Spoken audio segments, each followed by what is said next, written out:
સુરતના અમારા આમ આદમી પાર્ટીના નેતા અને વિપક્ષ નેતા પાયલબેન સાકરિયા એમના વિસ્તારમાં 50 બેડની હોસ્પિટલના લોકાર્પણ સમયે જ્યારે એ કોર્પોરેટરો સાથે પહોંચ્યા ત્યારે ભાજપે પોલીસને ઇશારો કરીને આમની ઉપર અત્યાચાર કર્યો છે.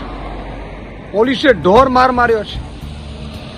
પોલીસે એટલું નહીં, એમને વાગ્યા બાદ એમને હોસ્પિટલે લઈ જવાનું હોય, 108માં લઈ જવાનું હોય, એના બદલે ભાજપના ઇશારે ભાજપની પોલીસ એમને 2-2.5 કલાક સુધી ડિટેન રાખે છે. આ શું થઈ રહ્યું છે? માણસના જીવની કોઈ કિંમત જ નથી. આજે મુખ્યમંત્રી ભૂપેન્દ્ર પટેલને મારે કહેવું છે કે તમારા રાજ્યમાં કોઈ દીકરીઓ સુરક્ષિત નથી.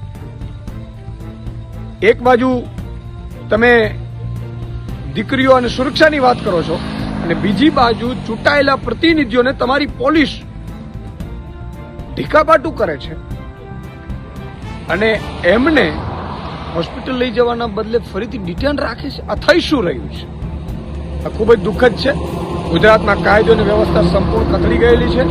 હું માંગ કરું છું મુખ્યમંત્રી શ્રી સાથે કે આમની ઉચ્ચ સ્તરીય તપાસ કરીને જે પોલીસ કર્મચારીઓએ ન માત્ર પાયલબેન પરંતુ બીજા અમારા કોર્પોરેટર સાથીઓ સાથે પણ ઝપાઝપી કરી છે, એમને પણ લાફા માર્યા છે એવી મેં વાત સાંભળી છે.